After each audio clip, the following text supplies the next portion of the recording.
Hi hello ಆತ್ಮೀಯ ಸ್ಪರ್ಧಾರ್ಥಿಗಳೇ, ಇವತ್ತು ನಾವು ವೆರಿ ಇಂಪಾರ್ಟೆಂಟ್ ಆಗಿರುವಂಥ ಮಾಹಿತಿಯ ಬಗ್ಗೆ ಇವತ್ತು ನಾವು ಅಧ್ಯಯನ ಮಾಡ್ತಾ ಹೋಗೋಣ. S D F D P C P S I ಮತ್ತು ಕರ್ನಾಟಕ ಟಿ ಇ ಟಿಗೆ ಸಂಬಂಧಪಟ್ಟಂಥ ವೆರಿ ಇಂಪಾರ್ಟೆಂಟ್ ಮಾಹಿತಿಗಳು, ನಿತ್ಯ ಬಳಕೆ ವಸ್ತುಗಳು ಮತ್ತು ಅವುಗಳ ರಾಸಾಯನಿಕ ಹೆಸರುಗಳ ಬಗ್ಗೆ ನಾವು ಇವತ್ತು ಈ ಒಂದು ವಿಡಿಯೋದಲ್ಲಿ ಅಧ್ಯಯನ ಮಾಡ್ತಾ ಹೋಗೋಣ. ವೆರಿ ಇಂಪಾರ್ಟೆಂಟ್ ಆಗಿರುವಂಥ ಸಾಮಾನ್ಯ ಜ್ಞಾನ ಜಿಕೆಗೆ ಸಂಬಂಧಪಟ್ಟಂಥ ವೆರಿ ಇಂಪಾರ್ಟೆಂಟ್ ಮಾಹಿತಿಯನ್ನು ನಾವು ನೋಡ್ತಾ ಹೋಗೋಣ. ನಿತ್ಯ ಬಳಕೆ ವಸ್ತುಗಳು ಮತ್ತು ಅವುಗಳ ರಾಸಾಯನಿಕ ಹೆಸರುಗಳು. ಒಣ ಮಂಜುಗಡ್ಡೆ, ಇದನ್ನು ಐಸ್ ಡ್ರೈ ಐಸ್ ಅಂತ ಕರಿತೀವಿ. ಸಾಲಿಡ್ ಕಾರ್ಬನ್ ಡೈಆಕ್ಸೈಡ್ ರಾಸಾಯನಿಕ ಹೆಸರು. ಒಣ ಮಂಜುಗಡ್ಡೆಯ ಒಂದು ರಾಸಾಯನಿಕ ಹೆಸರು ಅಂತಂದ್ರೆ ಸಾಲಿಡ್ ಕಾರ್ಬನ್ ಡೈಆಕ್ಸೈಡ್ CO2 ಅಂತೇಳಿ ಕರಿತೀವಿ. ಇನ್ನು ಅಡುಗೆ ಉಪ್ಪಿನ ಒಂದು ರಾಸಾಯನಿಕ ಹೆಸರು ಅಂತಂದ್ರೆ ಸೋಡಿಯಂ ಕ್ಲೋರೈಡ್ ಅಂತೇಳಿ. ಯಾವುದು? ಸೋಡಿಯಂ ಕ್ಲೋರೈಡ್ ಅಂತೇಳಿ ಪ್ರಶ್ನೆ ಆಗ್ತದೆ ನೋಡ್ರಿ. ಅಡುಗೆ ಉಪ್ಪಿನ ರಾಸಾಯನಿಕ ಹೆಸರು ಅಂತಂದ್ರೆ ಸೋಡಿಯಂ ಕ್ಲೋರೈಡ್. NaCl ಅಂತ ಕರಿತೀವಿ. NaCl. ನೆಕ್ಸ್ಟ್ ರಾಸಾಯನಿಕ ಹೆಸರು ನೋಡ್ರಿ, ಅಡುಗೆ ಸೋಡಾ ಅಥವಾ ಬೇಕಿಂಗ್ ಸೋಡಾ ಅಂತ ಕರಿತೀವಿ. ಇದರ ಒಂದು ರಾಸಾಯನಿಕ ಹೆಸರು ಸೋಡಿಯಂ ಬೈಕಾರ್ಬೋನೇಟ್. ಯಾವುದು? Sodium bicarbonate. NaHCO3 ಅಂತೇಳಿ ಕರಿತೀವಿ. ಇನ್ನು ವಾಷಿಂಗ್ ಸೋಡಾದ ಒಂದು ರಾಸಾಯನಿಕ ಹೆಸರು ಅಂತಂದ್ರೆ ಸೋಡಿಯಂ ಕಾರ್ಬೋನೇಟ್. Na2CO3 ಅಂಥೇಳಿ. ವಾಷಿಂಗ್ ಸೋಡಾದ ಒಂದು ರಾಸಾಯನಿಕ ಹೆಸರು ಸೋಡಿಯಂ ಕಾರ್ಬೋನೇಟ್ ಅಂಥೇಳಿ. ಇನ್ನು ಸೀಮೆ ಸುಣ್ಣ ಇದರ ಒಂದು ರಾಸಾಯನಿಕ ಹೆಸರು ಕ್ಯಾಲ್ಸಿಯಂ ಕಾರ್ಬೋನೇಟ್ ಅಂಥೇಳಿ. ಕ್ಯಾಲ್ಸಿಯಂ ಕಾರ್ಬೋನೇಟ್ CaCO3 ಅಂತೇಳಿ ಕರಿತೀವಿ. ಇನ್ನು ಬ್ಲೀಚಿಂಗ್ ಪೌಡರ್ ಇದರ ಒಂದು ರಾಸಾಯನಿಕ ಹೆಸರು ಕ್ಯಾಲ್ಸಿಯಂ ಆಕ್ಸಿಕ್ಲೋರೈಡ್ ಅಂಥೇಳಿ. ಯಾವುದು? ಕ್ಯಾಲ್ಸಿಯಂ ಆಕ್ಸಿಕ್ಲೋರೈಡ್ ಅಂಥೇಳಿ ಬ್ಲೀಚಿಂಗ್ ಪೌಡರದ ಒಂದು ರಾಸಾಯನಿಕ ಹೆಸರು. CaOCl2 ಅಂಥೇಳಿ ಕರಿತೀವಿ. ಇನ್ನು ನೆಕ್ಸ್ಟ್ ನೋಡ್ರಿ, ಭಾರತದಲ್ಲಿರುವಂಥ ಪ್ರಮುಖ ಸರೋವರಗಳ ಬಗ್ಗೆ ನಾವು ನೋಡ್ತಾ ಹೋಗೋಣ. ವೆರಿ ಇಂಪಾರ್ಟೆಂಟ್ ಆಗಿರುವಂಥ ಮಾಹಿತಿ ನೋಡ್ರಿ.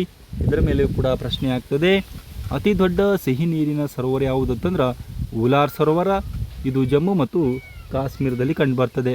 ಅತಿ ದೊಡ್ಡ ಸಿಹಿ ನೀರಿನ ಸರೋವರ ಯಾವುದಂತಂದ್ರೆ ಉಲಾರ್ ಸರೋವರ, ಜಮ್ಮು ಮತ್ತು ಕಾಶ್ಮೀರದಲ್ಲಿ ಕಂಡುಬರ್ತದೆ. ಇನ್ನು ಈಶಾನ್ಯ ಭಾರತದಲ್ಲಿರುವ ಅತಿ ದೊಡ್ಡ ಸಿಹಿ ನೀರಿನ ಸರೋವರ ಯಾವುದಂದ್ರೆ ಲೋಕ್ಟಾಕ್ ಸರೋವರ, ಮಣಿಪುರ್. ಈಶಾನ್ಯ ಭಾರತದಲ್ಲಿರುವ ಅತಿ ದೊಡ್ಡ ಸಿಹಿ ನೀರಿನ ಸರೋವರ ಯಾವುದಂತಂದ್ರೆ ಲೋಕ್ಟಾಕ್ ಸರೋವರ, ಮಣಿಪುರ. ಅತಿ ದೊಡ್ಡ ಉಪ್ಪು ನೀರಿನ ಸರೋವರ ಯಾವುದಂತಂದ್ರೆ ಲಗೂನ್ ಸರೋವರ. ಇದು ಅತಿ ದೊಡ್ಡ ಉಪ್ಪು ನೀರಿನ ಸರೋವರ ಯಾವುದಂತಂದ್ರೆ ಚಿಲ್ಕಾ ಸರೋವರ, ಒಡಿಶಾ ರಾಜ್ಯದಲ್ಲಿ ಕಂಡುಬರ್ತದೆ. ಅತಿ ದೊಡ್ಡ ಉಪ್ಪು ನೀರಿನ ಸರೋವರ ಯಾವುದಂತಂದ್ರೆ ಚಿಲ್ಕಾ ಸರೋವರ, ಒಡಿಶಾ ರಾಜ್ಯದಲ್ಲಿ ಕಂಡುಬರ್ತದೆ. ಅತಿ ದೊಡ್ಡ ಕೃತಕ ಸರೋವರ ಯಾವುದು ಅಂಥೇಳಿ ವೆರಿ ಇಂಪಾರ್ಟೆಂಟ್ ನೋಡ್ರಿ. ಅತಿ ದೊಡ್ಡ ಕೃತಕ ಸರೋವರ ಯಾವುದಂತಂದ್ರೆ ಗೋವಿಂದ ವಲ್ಲಭ ಪಂತ್ ಸಾಗರ್ ಅಂತೇಳಿ. ರಿಹಾಂಡ್ ಅಣೆಕಟ್ಟಿನ ಜಲಾಶಯ ಅಂತ ಕರಿತೀವಿ. ಉತ್ತರ ಪ್ರದೇಶ ಮತ್ತು ಮಧ್ಯಪ್ರದೇಶ ರಾಜ್ಯದ ನಡುವೆ ಅಂತಾರೆ ಈ ಒಂದು ಗೋವಿಂದ ವಲ್ಲಭ ಪಂತ್ ಸಾಗರ ಕಂಡುಬರ್ತದೆ. ಇದು ಅತಿ ದೊಡ್ಡ ಕೃತಕ ಸರೋವರವಾಗಿರುವಂಥದ್ದು. ಅತಿ ದೊಡ್ಡ ಒಳನಾಡಿನ ಉಪ್ಪು ನೀರಿನ ಸರೋವರ ಯಾವುದಂತಂದ್ರೆ ಸಾಂಬಾರ ಸರೋವರ ನೋಡ್ರಿ. ಇದು ಕೂಡ ರಾಜಸ್ಥಾನದಲ್ಲಿ ಕಂಡುಬರ್ತದೆ. ಅತಿ ದೊಡ್ಡ ಒಳನಾಡಿನ ಉಪ್ಪು ನೀರಿನ ಸರೋವರ ಅಂತ ಕರಿತೀವಿ ಸಾಂಬಾರ್ ಸರೋವರ. ಇದು ರಾಜಸ್ಥಾನ ರಾಜ್ಯದಲ್ಲಿ ಕಂಡುಬರ್ತದೆ. ಇನ್ನು ಅತ್ಯಂತ ಉದ್ದವಾದ ಸರೋವರ ವೆರಿ ಇಂಪಾರ್ಟೆಂಟ್ ನೋಡ್ರಿ. ಅತ್ಯಂತ ಉದ್ದವಾದ ಸರೋವರ ವೆಂಬನಾಡ ಸರೋವರ ಅಂತೇಳಿ. ಇದು ಕೇರಳ ರಾಜ್ಯದಲ್ಲಿ ಕಂಡುಬರ್ತದೆ. ಅತ್ಯಂತ ಉದ್ದವಾಗಿರುವಂಥ ಒಂದು ಸರೋವರ ವೆಂಬನಾಡ ಸರೋವರ ಅಂತ ಕರಿತೀವಿ. ಇದು ಕೇರಳ ರಾಜ್ಯದಲ್ಲಿ ಕಂಡುಬರ್ತದೆ. ಇನ್ನು ಅತಿ ಎತ್ತರದಲ್ಲಿರುವಂಥ ಸರೋವರ, ಅತ್ಯಂತ ಉದ್ದದ ಸರೋವರ ಅಂದರೆ ವೆಂಬನಾಡವಾದರೆ ಅತಿ ಎತ್ತರದಲ್ಲಿರುವಂಥ ಸರೋವರ ಯಾವುದಂತಂದ್ರೆ ಚೋಳಮು ಅಥವಾ ಸೋಲಮು ಸರೋವರ. ಇದು ಸಿಕ್ಕಿಂ ರಾಜ್ಯದಲ್ಲಿ ಕಂಡುಬರ್ತದೆ. ಇನ್ನು ಚಿಹ್ನೆಗೆ ಸಂಬಂಧಿಸಿದ ವಿವಿಧ ಪರಿಕಲ್ಪನೆಗಳ ಬಗ್ಗೆ ನೋಡ್ತಾ ಹೋಗೋಣ.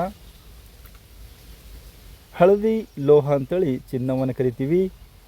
ದ್ರವರೂಪದ ಚಿನ್ನ ಅಂಥೇಳಿ ಪೆಟ್ರೋಲಿಯಂ ಅಂತ ಕರಿತೀವಿ. ಬಿಳಿಯ ಚಿನ್ನ ಅಂಥೇಳಿ ಹತ್ತಿಯನ್ನು ಕರಿತೀವಿ. ಹಸಿರು ಚಿನ್ನ ಅಂಥೇಳಿ ಬಿದಿರು, ಕಪ್ಪು ವಜ್ರ ಅಂಥೇಳಿ ಕಲ್ಲಿದ್ದಲನ್ನು ಕರಿತೀವಿ.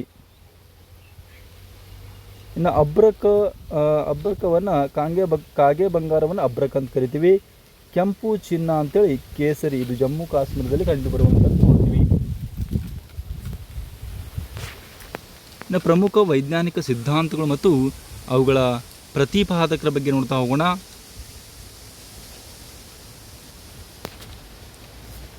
ಅಣು ಸಿದ್ಧಾಂತವನ್ನು ಮಂಡಿಸಿದವರು ಅಂತಂದ್ರೆ ಜಾನ್ ಡಾಲ್ಟನ್ ಅಂಥೇಳಿ. ಬೋರ್ ಪರಮಾಣು ಮಾದರಿ ನಿಲ್ಸ್ ಬೋರ್. ಚಿನ್ನದ ಹಾಳೆಯಿಂದ ಅಲ್ಪ ಕಣಗಳ ಚದುರುವಿಕೆ ಪರಮಾಣುಗಳ ಮಾದರಿ ಎರ್ನೆಸ್ಟ್ ರುದರ್ಫೋರ್ಡ್. ಕೋಶೀಯ ಸಿದ್ಧಾಂತ ಮ್ಯಾಥಿಯಾಸ್ ಸ್ಲೀಡನ್.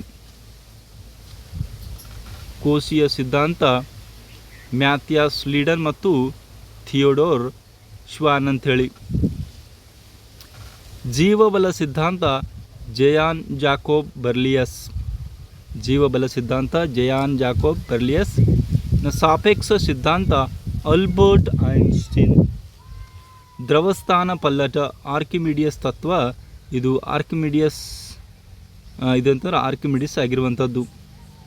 ಇನ್ನು ಬೆಳಕಿನ ಕಣ ಸಿದ್ಧಾಂತವನ್ನು ಮಂಡಿಸಿದವರು ಯಾರಂತಂದ್ರೆ ಬೆಳಕಿನ ಕಣ ಸಿದ್ಧಾಂತವನ್ನು ಮಂಡಿಸಿದವರು ಸರ್ ಐಸಾಕ್ ನ್ಯೂಟನ್. ವಿದ್ಯುತ್ ಕಾಂತೀಯ ತರಂಗ ಸಿದ್ಧಾಂತವನ್ನು ಮಂಡಿಸಿದವರು ಜೇಮ್ಸ್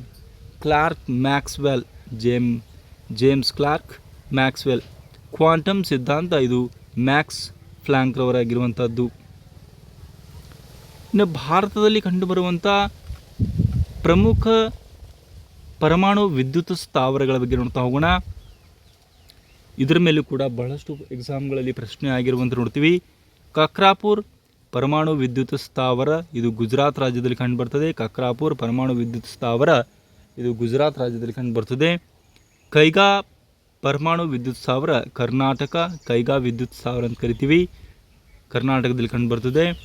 ತಾರಾಪುರ್ ಪರಮಾಣು ವಿದ್ಯುತ್ ಸ್ಥಾವರ, ಇದು ಮಹಾರಾಷ್ಟ್ರ ರಾಜ್ಯದಲ್ಲಿ ಕಂಡುಬರ್ತದೆ. ಜೈತಾಪುರ್ ಪರಮಾಣು ವಿದ್ಯುತ್ ಸ್ಥಾವರ ಮಹಾರಾಷ್ಟ್ರ ರಾಜ್ಯದಲ್ಲಿ ಕಂಡುಬರ್ತದೆ.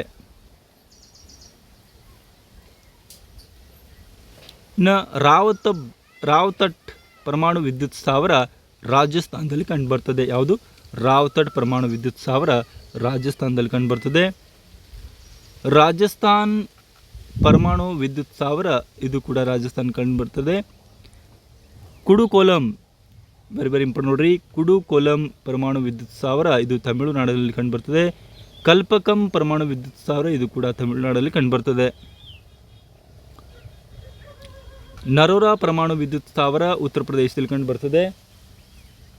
ಗೋರಖ್ಪುರ್ ಪರಮಾಣು ವಿದ್ಯುತ್ ಸ್ಥಾವರ ಹರಿಯಾಣ ರಾಜ್ಯದಲ್ಲಿ ಕಂಡುಬರ್ತದೆ. ವೆರಿ ಇಂಪಾರ್ಟೆಂಟ್ ಆಗಿರುವಂಥ ವಿಜಯನಗರ ಸಾಮ್ರಾಜ್ಯದ ವಿಜಯನಗರ ಸಾಮ್ರಾಜ್ಯವನ್ನು ಆಳಿದಂಥ 4 ಸಂತತಿಗಳ ಬಗ್ಗೆ ಇವತ್ತು ನಾವು ಈ ಒಂದು ವಿಡಿಯೋದಲ್ಲಿ ನೋಡ್ತಾ ಹೋಗೋಣ. ಮೊದಲನೇದು ಸಂಗಮ ವಂಶ ಅಂತ ಕರಿತೀವಿ. ಕ್ರಿಸ್ತಶಕ 1336ರಿಂದ 1485ರವರೆಗೆ ಆಳ್ವಿಕೆಯನ್ನು ಮಾಡ್ತಾರೆ. ಸಾಮ್ರಾಜ್ಯದ ಸ್ಥಾಪಕರು ಯಾರಂತಂದ್ರೆ, ಈ ವಿಜಯನಗರ ಸಾಮ್ರಾಜ್ಯದ ಸಂಗಮ ವಂಶದ ಸ್ಥಾಪಕರು ಯಾರಂತಂದ್ರೆ ಹರಿಹರ ಮತ್ತು ಬುಕ್ಕರಾಯರು ಅಂಥೇಳಿ ಈ ಸಂಗಮ ವಂಶಕ್ಕೆ ಸೇರಿದವರು. ಈ ವಂಶದ ಪ್ರಮುಖ ಅರಸರು ಅಂತಂದ್ರೆ 1ನೇ ಹರಿಹರ, 1ನೇ ಬುಕ್ಕರಾಯ, 2ನೇ ಹರಿಹರ, 2ನೇ ದೇವರಾಯ ಅಂಥೇಳಿ. ವೆರಿ ಇಂಪಾರ್ಟೆಂಟ್ ನೋಡ್ರಿ. ಇನ್ನು ನೆಕ್ಸ್ಟ್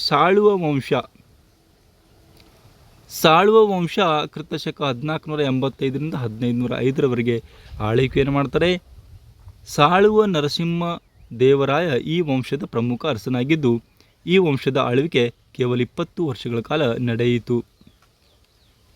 ಇನ್ನು ತುಳು ವಂಶದ ಬಗ್ಗೆ ನೋಡ್ತಾ ಹೋಗೋಣ. ತುಳು ವಂಶ ಕ್ರಿಸ್ತಶಕ 1505ರಿಂದ 1570ರವರೆಗೆ ಈ ಒಂದು ವಂಶದವರು ಅಂತ ಆಳ್ವಿಕೆಯನ್ನು ಮಾಡ್ತಾರೆ. ಪ್ರಸಿದ್ಧ ಅರಸರು ಯಾರ್ತಂದ್ರೆ, ಈ ತುಳು ವಂಶದ ಪ್ರಸಿದ್ಧ ಅರಸ ಶ್ರೀ ಕೃಷ್ಣ ದೇವರಾಯ ಅವರ ಆಡಳಿತದಲ್ಲಿ ಸಾಮ್ರಾಜ್ಯವು ತನ್ನ ಶ್ರೇಷ್ಠತೆಯನ್ನು ತಲುಪಿತು ಅಂತೇಳಿ ನೋಡ್ತೀವಿ. ಇನ್ನು ನೆಕ್ಸ್ಟ್ ನೋಡ್ರಿ, ಅರವಿಡು ಸಾಮ್ರಾಜ್ಯ, ಕೊನೆಯ ಸಾಮ್ರಾಜ್ಯ ಅಂತ ಕರಿತೀವಿ. ಕ್ರಿಸ್ತಶಕ 1570ರಿಂದ 1646ರವರೆಗೆ ಆಳ್ವಿಕೆಯನ್ನು ಮಾಡ್ತಾರೆ. ತಿರುಮಲರಾಯ ಈ ವಂಶದ ಸ್ಥಾಪಕ. ಅರವಿಡು ವಂಶದ ಸ್ಥಾಪಕ ಯಾರ್ತಂದ್ರೆ ತಿರುಮಲರಾಯ. ಈ ವಂಶದ ಆಳ್ವಿಕೆಯಲ್ಲಿ ಸಾಮ್ರಾಜ್ಯವು ನಿಧಾನವಾಗಿ ಅವನತಿಗೆ ಒಳಗಾಯಿತು ಅಂತೇಳಿ ನಾವು ಇಲ್ಲಿ ಪ್ರಮುಖವಾಗಿ ಅಧ್ಯಯನ ಮಾಡ್ತೀವಿ. ಇನ್ನು ನೆಕ್ಸ್ಟ್ ಜ್ಞಾನಪೀಠ ಪ್ರಶಸ್ತಿ ಪಡೆದ ಕನ್ನಡಿಗ ಕವಿಗಳು ಯಾರು ಅಂಥೇಳಿ 1967ರಲ್ಲಿ ಕುವೆಂಪು ಅವರು ಶ್ರೀರಾಮಾಯಣ ದರ್ಶನಂಗೆ ಜ್ಞಾನಪೀಠ ಪ್ರಶಸ್ತಿಯನ್ನು ಪಡೆದುಕೊಳ್ತಾರೆ. 1973ರಲ್ಲಿ ದ ರಾ ಬೇಂದ್ರೆಯವರು 4 ತಂತಿ ಕೃತಿಗೆ ಜ್ಞಾನಪೀಠ ಪ್ರಶಸ್ತಿಯನ್ನು ಪಡೆದುಕೊಳ್ತಾರೆ. 1977ರಲ್ಲಿ ಶಿವರಾಮ್ ಕಾರಂತರವರು ಮುಕ್ಕಜ್ಜಿಯ ಕನಸುಗಳು ಅಂಥೇಳಿ ಈ ಒಂದು ಕೃತಿಗೆ ಜ್ಞಾನಪೀಠ ಪ್ರಶಸ್ತಿಯನ್ನು ಪಡೆದುಕೊಳ್ತಾರೆ. 1983 ಮಾಸ್ತಿ ವೆಂಕಟೇಶ್ ಅಯ್ಯಂಗಾರಿಯವರು ಚಿಕ್ಕ ವೀರ ರಾಜೇಂದ್ರ ಅಂಥೇಳಿ ಈ ಒಂದು ಕೃತಿಗೆ ಜ್ಞಾನಪೀಠ ಪ್ರಶಸ್ತಿಯನ್ನು ಪಡೆದುಕೊಂಡರು. 1990ರಲ್ಲಿ ವಿಕ್ರು ಗೋಕಾಕ್ರವರು ಭಾರತ ಸಿಂಧು ರಶ್ಮಿ ಅಂಥೇಳಿ ಈ ಒಂದು ಕೃತಿಗೆ ಜ್ಞಾನಪೀಠ ಪ್ರಶಸ್ತಿಯನ್ನು ಪಡೆದುಕೊಂಡರು. ಯಾರಂತಂದ್ರೆ ವಿಕ್ರು ಗೋಕಾಕ್ರವರು. ಇನ್ನು 1994 ಯು ಆರ್ ಅನಂತಮೂರ್ತಿಯವರು ಸಮಗ್ರ ಸಾಹಿತ್ಯ ಎಂಬ ಕೃತಿಗೆ ಜ್ಞಾನಪೀಠ ಪ್ರಶಸ್ತಿಯನ್ನು ಪಡೆದುಕೊಂಡರು. ಇನ್ನು 1998ರಲ್ಲಿ ಗಿರೀಶ್ ಕಾರ್ನಾಡ್ ಸಮಗ್ರ ಸಾಹಿತ್ಯ 1998ರಲ್ಲಿ ಗಿರೀಶ್ ಕಾರ್ನಾಡ್ರವರು ಸಮಗ್ರ ಸಾಹಿತ್ಯ ಎಂಬ ಒಂದು ಕೃತಿಗೆ ಜ್ಞಾನಪೀಠ ಪ್ರಶಸ್ತಿಯನ್ನು ಪಡೆದುಕೊಳ್ತಾರೆ. ಇನ್ನು 2010ರಲ್ಲಿ ಚಂದ್ರಶೇಖರ್ ಕಂಬಾರ್ ಅವರು ಸಮಗ್ರ ಸಾಹಿತ್ಯ ಎಂಬ ಒಂದು ಕೃತಿಗೆ ಜ್ಞಾನಪೀಠ ಪ್ರಶಸ್ತಿಯನ್ನು ಪಡೆದುಕೊಂಡರು ಅಂತ ನೋಡ್ತೀವಿ. ಈ ರೀತಿ ಕರ್ನಾಟಕದಲ್ಲಿ 8 ಜನ ಜ್ಞಾನಪೀಠ ಪ್ರಶಸ್ತಿಯನ್ನು ಪಡೆದುಕೊಂಡರು ಅವರು. ಇನ್ನು ಭಾರತದ ಪ್ರಮುಖ ಶಿಖರಗಳ ಒಂದು ಸಂಕ್ಷಿಪ್ತ ಮಾಹಿತಿಯನ್ನು ನಾವು ನೋಡ್ತಾ ಹೋಗೋಣ. ಭಾರತದ ಪ್ರಮುಖ ಶಿಖರಗಳ ಸಂಕ್ಷಿಪ್ತ ಮಾಹಿತಿ. ಪ್ರಪಂಚದ ಅತ್ಯಂತ ಎತ್ತರವಾದ ಶಿಖರ ಮೌಂಟ್ ಎವರೆಸ್ಟ್ ಆಗಿರುವಂಥದ್ದು. ಇದರ ಒಂದು ಎತ್ತರ 8848.86 ಮೀಟರ್ ಆಗಿರುವಂಥದ್ದು. ಪ್ರಪಂಚದ ಅತ್ಯಂತ ಎತ್ತರವಾದ ಶಿಖರ ಅಂತ ಕರಿತೀವಿ ಮೌಂಟ್ ಎವರೆಸ್ಟ್. ಇದರ ಒಂದು ಎತ್ತರ ಎಷ್ಟಂತಂದ್ರೆ 8848.86 ಮೀಟರ್ ಆಗಿದೆ. ಭಾರತದ ಅತ್ಯಂತ ಎತ್ತರವಾದ ಶಿಖರ ಪ್ರಪಂಚದ ಅಂತಂದ್ರೆ ಮೌಂಟ್ ಎವರೆಸ್ಟ್ ಆದರೆ ಭಾರತದ ಅತ್ಯಂತ ಎತ್ತರವಾದ ಶಿಖರ K2 ಅಂತ ಕರಿತೀವಿ ಮೌಂಟ್ ಗಾಡ್ವಿನ್ ಆಸ್ಟಿನ್. ಇದರ ಒಂದು ಎತ್ತರ 8611 ಮೀಟರ್ ಆಗಿರುವಂಥದ್ದು. ಕರ್ನಾಟಕದ ಅತ್ಯಂತ ಎತ್ತರವಾದ ಶಿಖರ ಮುಳ್ಳಯ್ಯನಗಿರಿ. ವೆರಿ ಇಂಪಾರ್ಟೆಂಟ್ ನೋಡ್ರಿ. ಕರ್ನಾಟಕದ ಅತ್ಯಂತ ಎತ್ತರವಾದ ಶಿಖರ ಯಾವುದಂತಂದ್ರೆ ಮುಳ್ಳಯ್ಯನಗಿರಿ. ಇದರ ಒಂದು ಎತ್ತರ 1925 ಮೀಟರ್ ಅಂತ ಕರಿತೀವಿ. ಇನ್ನು ನೀಲಗಿರಿ ಪರ್ವತ ಶ್ರೇಣಿಯ ಅತ್ಯಂತ ಎತ್ತರವಾದ ಶಿಖರ ಯಾವುದಂತಂದ್ರೆ ದೊಡ್ಡ ಬೆಟ್ಟ ಅಂತ ಕರಿತೀವಿ. ಇದರ ಒಂದು ಎತ್ತರ 2637 ಮೀಟರ್. ಪ್ರಶ್ನೆ ಆಗ್ತದೆ ನೋಡ್ರಿ, ನೀಲಗಿರಿ ಪರ್ವತ ಶ್ರೇಣಿಯ ಅತ್ಯಂತ ಎತ್ತರವಾದ ಶಿಖರ ಯಾವುದು ಅಂತೇಳಿ ಪ್ರಶ್ನೆ ಆದಾಗ ದೊಡ್ಡ ಬೆಟ್ಟ ಅಂತ ಕರಿತೀವಿ 2637 ಮೀಟ್ರ್. ಇನ್ನು ಏಷ್ಯಾದ ಅತ್ಯಂತ ದೊಡ್ಡ ಏಕಶಿಲಾ ಬೆಟ್ಟ ಅಂತಂದ್ರೆ ಮಧುಗಿರಿ ಬೆಟ್ಟ. ಇದರ ಮೇಲೆ ಕೂಡ ಬಹಳಷ್ಟು ಎಕ್ಸಾಮ್ಗಳಲ್ಲಿ ಪ್ರಶ್ನೆ ಆಗಿದೆ. ಏಷ್ಯಾದ ಅತ್ಯಂತ ದೊಡ್ಡ ಏಕಶಿಲಾ ಬೆಟ್ಟ ಯಾವುದಂತಂದ್ರೆ ಅದು ಮಧುಗಿರಿ ಬೆಟ್ಟ ಅಂತ ಕರಿತೀವಿ ನಾವು. ಇನ್ನು ದಕ್ಷಿಣ ಭಾರತದ ಅತ್ಯಂತ ಎತ್ತರವಾದ ಶಿಖರ ಯಾವುದಂತ ದಕ್ಷಿಣ ಭಾರತದ ಅತ್ಯಂತ ಎತ್ತರವಾದ ಶಿಖರ ಆನೈಮುಡಿ ಅಂತೇಳಿ ಕರಿತೀವಿ. ಇದರ ಒಂದು ಎತ್ತರ 2695 ಮೀಟರ್ ಆಗಿರುವಂಥದ್ದು. ಇನ್ನು ಪೂರ್ವಘಟ್ಟ ಶ್ರೇಣಿಯ ಅತ್ಯಂತ ಎತ್ತರವಾದ ಶಿಖರ, ಇದು ಕೂಡ ಪ್ರಶ್ನೆ ಆಗ್ತದೆ ನೋಡ್ರಿ. ಯಾವ ರೀತಿ ಪ್ರಶ್ನೆಗಳು ಕೇಳ್ತಾರೆ ನೋಡ್ರಿ. ಪೂರ್ವಘಟ್ಟ ಶ್ರೇಣಿಯ ಅತ್ಯಂತ ಎತ್ತರವಾದ ಶಿಖರ ಯಾವುದಂತಂದ್ರೆ ಆರ್ಮಕೊಂಡ ಶಿಖರ ಅಂತ ಕರಿತೀವಿ 1680 ಮೀಟರ್ ಆಗಿರುವಂಥದ್ದು. ಇನ್ನು ಪಶ್ಚಿಮ ಘಟ್ಟ, ಪೂರ್ವಘಟ್ಟ ಆದರೆ ಪಶ್ಚಿಮ ಘಟ್ಟ ಶ್ರೇಣಿ ಅತ್ಯಂತ ಎತ್ತರವಾದ ಶಿಖರ ಆನೈಮುಡಿ. ಯಾವುದು? ಆನೈಮುಡಿ 2695 ಮೀಟರ್. ಸಾತ್ಪುರ ಪರ್ವತ ಶ್ರೇಣಿ ಅತ್ಯಂತ ಎತ್ತರವಾದ ಶಿಖರ, ಇದು ಕೂಡ ಪ್ರಶ್ನೆ ಆಗ್ತದೆ ನೋಡ್ರಿ. ಸಾತ್ಪುರ ಪರ್ವತ ಶ್ರೇಣಿ ಅತ್ಯಂತ ಎತ್ತರವಾದ ಶಿಖರ ದುಗ್ಗಾರ್ ಶಿಖರ ಅಂತೇಳಿ 1350 ಮೀಟರ್ ಎತ್ತರವಾಗಿರುವಂಥದ್ದು. ಇನ್ನು ವಿಂಧ್ಯ ಪರ್ವತ ಶ್ರೇಣಿಯ ಅತ್ಯಂತ ಎತ್ತರವಾದ ಶಿಖರ ಅಮರಕಂಟಕ ಅಂತ ಕರಿತೀವಿ 1048 ಮೀಟರ್ ಆಗಿರುವಂಥದ್ದು.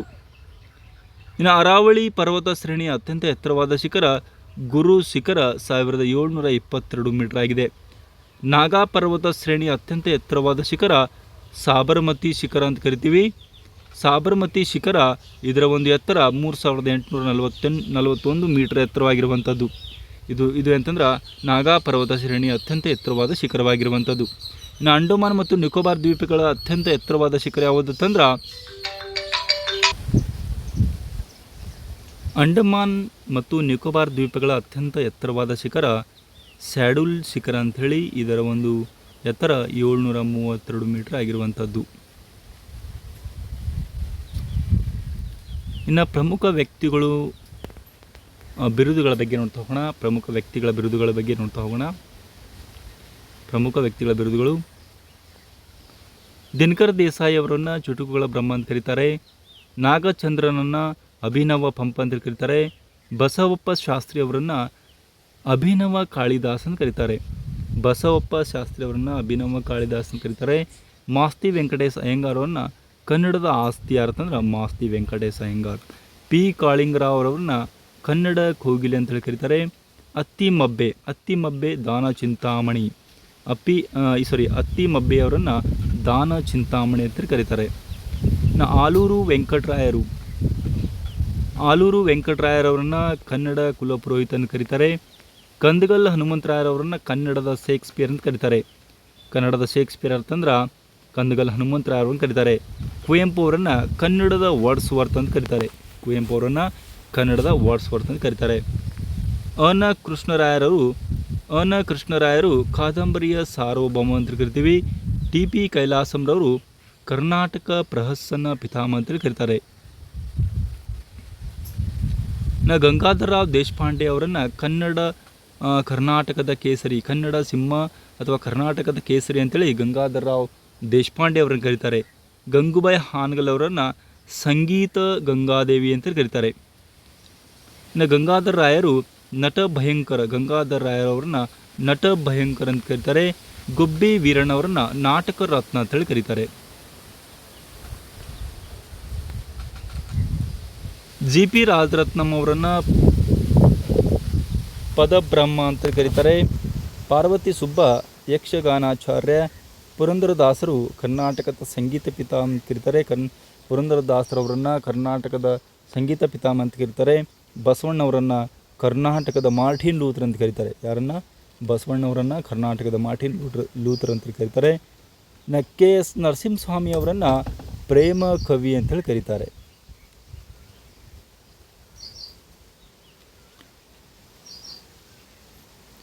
ಆತ್ಮೀಯ ಸ್ಪರ್ಧಾರ್ಥಿಗಳೇ, ಇಲ್ಲಿವರೆಗೆ ನಾವು ವೆರಿ ಇಂಪಾರ್ಟೆಂಟ್ ಆಗಿರುವಂಥ SDA, FDA, PC, PS ಆಗಿ ಸಂಬಂಧಪಟ್ಟಂಥ ವೆರಿ ಇಂಪಾರ್ಟೆಂಟ್ ಮಾಹಿತಿ ನಾವು ಈ ಒಂದು ವಿಡಿಯೋದಲ್ಲಿ ಅಧ್ಯಯನ ಮಾಡಿದೆವು. ಈ ವಿಡಿಯೋ ನಿಮಗೆ ಇಷ್ಟ ಆದರೆ ಲೈಕ್ ಮಾಡಿರಿ, ಶೇರ್ ಮಾಡಿರಿ ಮತ್ತು ಸಬ್ಸ್ಕ್ರೈಬ್ ಮಾಡಿಕೊಳ್ಳಲು ಮರೆದ್ರಿ ಅಂತ ಹೇಳ್ತಾ ಧನ್ಯವಾದಗಳು.